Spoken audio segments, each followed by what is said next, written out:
Afternoon. Well, you find me here, sat on the old balco, watching the annual Tory hunt. Oh, they got one. Well, I just thought, while I had a couple of minutes to spare, that I'd, introduce this interview. Well, this is young Juma Al Jou Jou, rising star of the Kickstarter world, talking about his game Clans of Caldonia. Now, if you don't mind, I'm going to go and make sure they save me a slice of arse, because it's the best part of a Tory.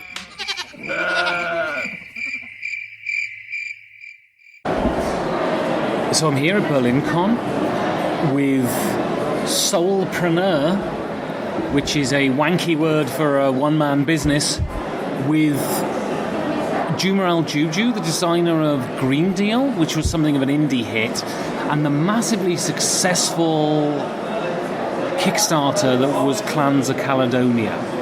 So basically what I want to ask you first is, how did you become a gamer and designer? Well, I have to go back to my childhood. When I was about 9 years old, I was introduced to chess, and I entered a chess club, and I was really ambitious, and chess was my big hobby in my childhood, and I was quite a good chess player, from then I moved on to other strategic board games. At some point I kind of lost my interest in playing games, or I simply didn't play games because I lacked any players, but later I picked it up again, and at some point during my master degree in innovation management and entrepreneurship, I started to design Green Deal. And so how does a gamer, I know every sort of gamer aspires to design a game, but how did you go from playing games, having a gaming community, into actually designing a game? And Green Deal was your first game, right? Yeah. How did you come up with the idea to design the game? It started with me being very interested in El Grande. Was one of my favorite games in my childhood, and I really liked it. But there was one thing I didn't like as much. It was the auction. I thought the auction could be more tense, and so basically I tried to come up with something, or I started coming up with an auction that I like better, and a game that is kind of area control focused. But since I studied business and economics, it turned out to become an economic game. So to put it short, it's like an economic version of El Grande. So and so Green Deal had a strong ethos of sort of environmental protection. Your company's called Karma Games. Is there a ethical through line that goes through your designs? This was the early vision, but with Green Deal, I kind of realized that even though it was nominated as 5th best economic game by Dice Tower and Tom Basil, it didn't become a bigger hit. And so while on the production point of view, I realized what was my vision, namely... So was the green game idea a way to try and leverage a market that you thought needed to be leveraged, or was it an ethical feeling that you wanted to do personally? It was rather like an idealistic thing. I really like to kind of have the feeling that I'm contributing to a better world, and I thought... is there a contradiction between contributing to a better world and making products out of paper? Did you ever see that as a contradiction? Well, a certain contradiction, yes. From a sustainability point of view, yes. But then pretty much every sort of consumption is kind of unsustainable, even if it's organic or whatever. Actually, non-consuming is the best thing to do. So, that's why I thought if the theme is kind of educating in some way, or making people think about a topic that is important and maybe they were not as aware before, is a good thing. But I realized that even people who are interested in sustainability, they are not necessarily interested in playing something that is about sustainability. Can you square the circle? The reason I ask you this is because, you're one of the few people I know. Vital Lacerda with CO2 is probably the other one I know. notable people who've made games about climate change, about, sustainability, perpetuating human life on Earth. How do you square the circle between analog gaming and sustainability? Is it possible for you? Well, I wouldn't say it's like the most sustainable thing, but I wouldn't say it's like evil either. I mean, I would rather see it as more or less neutral. But what I do is I'm developing games with great replayability. So if you take into account how many hours you can have fun with this box of cardboard, I'd say the waste is not that high. I mean, if you watch a movie, the waste is probably a lot higher. So overall, I think it's not that bad. I mean, it's the way I sort of justify it to myself, and it's maybe a justification. But it's exactly that. I buy a game, and it's not a disposable product. It's a product that is to be used again and again for the purpose it's used, I mean, almost indefinitely. Yeah. I mean, there are certain card games and stuff. The more you shuffle the cards, the more you're going to have to buy new cards. But I see that, there's certain games that I have in my collection that are going to last me till I die. Yeah. Which is how I kind of square the circle with buying paper products. It's not disposable paper products, right? Yes. So overall, I think that's okay. But to conclude, I realized that these themes, they don't sell, so it doesn't make sense to continue designing such games. So that's why I pivoted more or less, and now I just focus on strategy gamers and make games for them, with mainstream themes, I'd say. And yeah, I mean, the big success of Clans says that this was the right call, I guess. So how did you conceive Clans of Caldonia then? Where did it come from? Clans of Caldonia? Well, I was... that's a good question. I was inspired... First, actually, it started by me being impressed by Navigador. Okay. And I really liked the market mechanic, and I wanted to develop a similar game or that has kind of a similar vibe. And I was wondering, what do I dislike about Navigator? It's an exploration game, but it doesn't feel that exploration type thing because it's basically just linear going from left to right. So I didn't like that very much. So basically this was the beginning, and I thought, okay, which themes are selling, which themes are popular, so farming is good, so yeah. And so I figured, okay, if I make a game with a farming theme, that combines the market mechanic from Navigator or something similar, it would be interesting because the market mechanic is very interactive. The farming theme is very popular, like Agricola, but for instance, what I would like is a more direct interaction between players, and Agricola doesn't really have that much direct interaction. It's more a bit solitary for some, and so this is how everything came together. So the farming theme and the market mechanic. So I played the game 2 years ago? Yeah, I think in prototype version. How do you develop a game? Do you develop it personally, or do you have people who help you develop it, or is it just based on feedback from playtesters and what you feel is good? The latter. I mean, I'm designing all by myself, and then I'm playtesting with lots of people. Usually in the beginning of the playtesting phase, I playtest with lots of people to get more diverse qualitative feedback, and based on that, I tweak the mechanics, because that feedback tells me which mechanics are fun and which are not.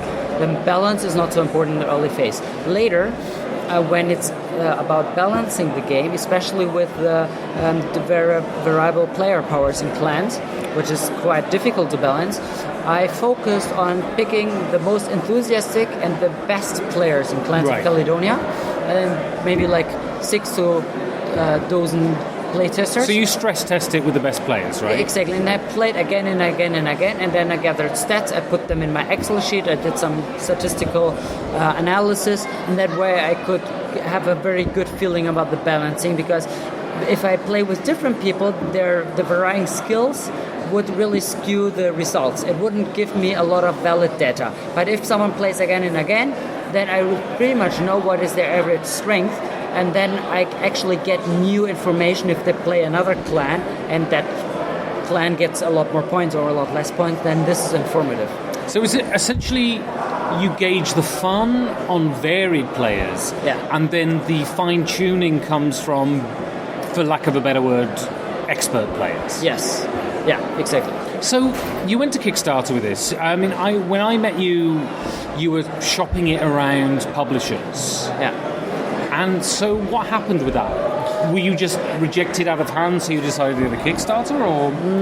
Not really. I mean, I was in Göttingen, but I didn't really like how most publishers treat like no-name or let's say less known names of game designers as me. Well, explain. In what way did they treat them? They didn't show a lot of interest, or they said, yeah, okay, maybe, well, we're a bit busy now, but maybe next year you can get back to me. And to be honest, I was too convinced of my game to deal with that shit, so I just decided, okay, well, if you don't make me a priority, I won't make you a priority, and I'll just do it myself. I mean, I'm a business person, so yeah, and I know a bit about marketing and everything, and yeah, so I thought I do have the skills or the opportunity to do it myself. So I have a two-part question now. Firstly, how did you get Clement Franz on board? And secondly, to what degree do you think Clement Franz's art on the game was a contributing factor to its Kickstarter success? And first thing, well, I strategically was thinking about who should illustrate it, and then I came to the conclusion that the illustrator whose target group intersects a lot with my target group is Clement Franz, because he's doing a lot for Lookout games, and that's a similar target group. Right. And I realized that if he illustrated the game, then the target group would recognize the game as being made for them. Right. That was the... I mean, it's almost a stamp of approval, right? If you see Clement Franz artwork on a game. It's also contributes to the credibility, because if he's willing to illustrate it, it's probably not a bad game. So how did you get him on board? So before the Berlin Con last year, well, how did I get Clemens on board? So before the Berlin Con, I messaged him on Facebook. I was connected with him on Facebook for years already, but more like passive. We didn't interact a lot. And then I pitched him, and he said, "Okay, I'm coming to Berlin Con soon," and we could meet up personally, and we met up, and I demoed my prototype. Okay. And he liked it, and well, I did a bit of schmoozing, but not that much, because actually he likes the theme and Scotland. He did Isle of Skye, so it wasn't that much convincing needed. And but one thing why he did it is because he already observed me crowdfunding Green Deal, and well, it wasn't a huge success, but he still was impressed that I managed the campaign very professionally. And that was probably the most crucial factor why he was willing to take the risk and go with me, because I mean, he had some confidence that I wouldn't fuck it up. Is it the first crowdfunding thing he's done? I think so. Yeah, because I don't remember any other games with Clement. His first one. And so, to what degree do you think it contributed to the success of the game? I do think a great deal. I mean, it's the target group really recognized the game as being made for them. Plus, it looks great, and and his name contributes to the credibility. So all these things helped a lot, I think. And in terms of the Kickstarter campaign, in terms of the people who pledged, how did that break down? Did you have lots of Americans, mostly Europeans? Mostly Americans, 40% from the US. Okay.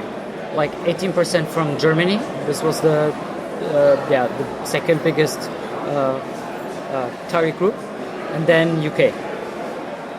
And so, when does the game ship to backers? When does it retail?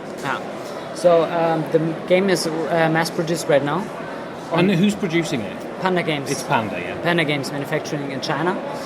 They are also the producer of Stonemaier Games, So they do basically everything now.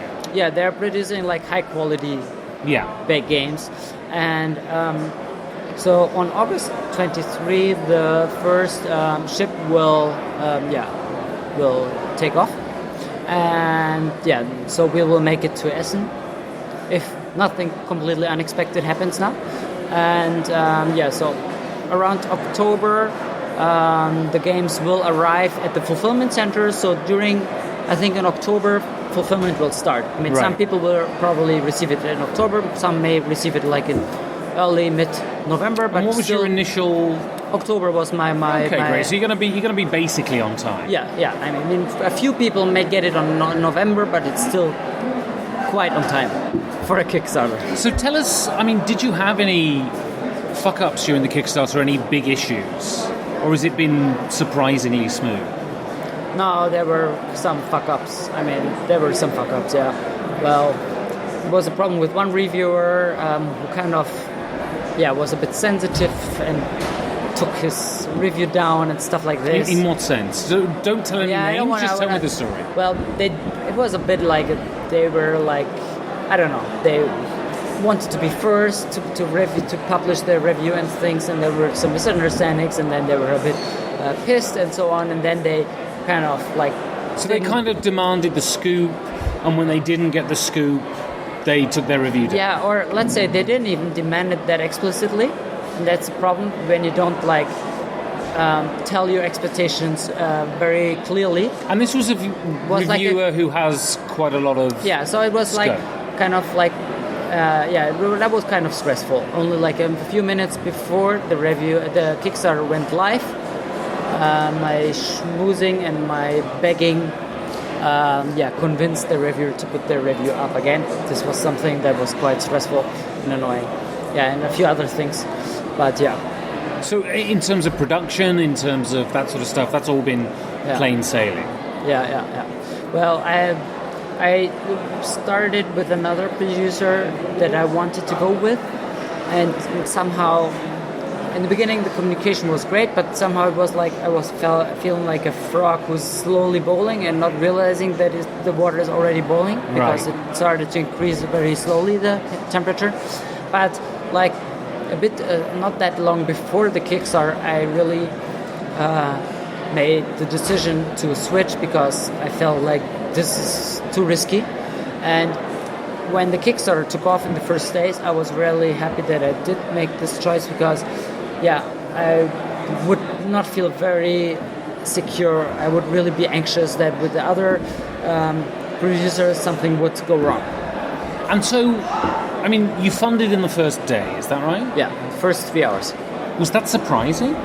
Well, I mean... Because Green Deal was really slow, right? Yeah, like a lot slower. I mean, you used a bullshit crowdfunding site as well. Yes, I mean, I for Green Deal, it was on Start Next, so it was like a German platform. I wanted to be kind of a bit more safe, because Kickstarter has a lot more competition.